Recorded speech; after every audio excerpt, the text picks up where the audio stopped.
Thanks, Beverly. Most people consider their pets part of the family, but if you've ever had one go missing, you know what a nightmare that can be, trying to track them down. Fox 55's Avery Johnson is live for us tonight over at Animal Care and Control. She's got more on how to prevent that from happening to you. What'd you learn about keeping our pets safe, Avery?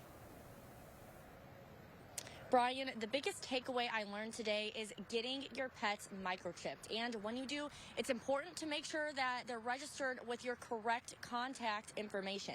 It's actually inexpensive to do here at Animal Care and Control, only costing you about $15, and they allow walk-ins during business hours. Fort Wayne Animal Care and Control Director Amy Jo Seitz says their facility is at capacity almost every day for strays. This morning, when we walked into the building, we had 170 animals in the building. That means we had 64 cats and 60 dogs.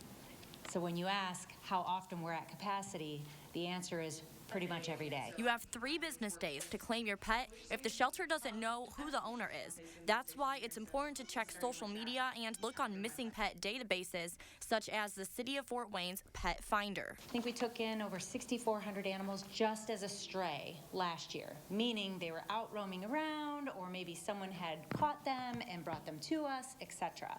But then 26% of those owners actually stepped forward and came to get their pet. It's important to note that your pets need to be registered to your correct information if they're chipped. Sometimes the shelter receives chipped pets, but there are no owners registered to the animal once they're scanned.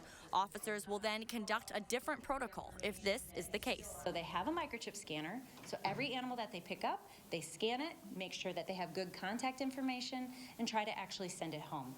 The only time that it varies from that is, number one, if the owner hasn't updated their contact information, either with us or the microchip company. If the animals are chipped and there's no attempt to claim the animal, after 3 days, the shelter has to find other options for care if they're at capacity. We noticed that there was an increase of animals that were coming in through the weekend, and it broke our hearts to see pets coming in, lost, strays, and so our goal is just to reunite them with their loving families.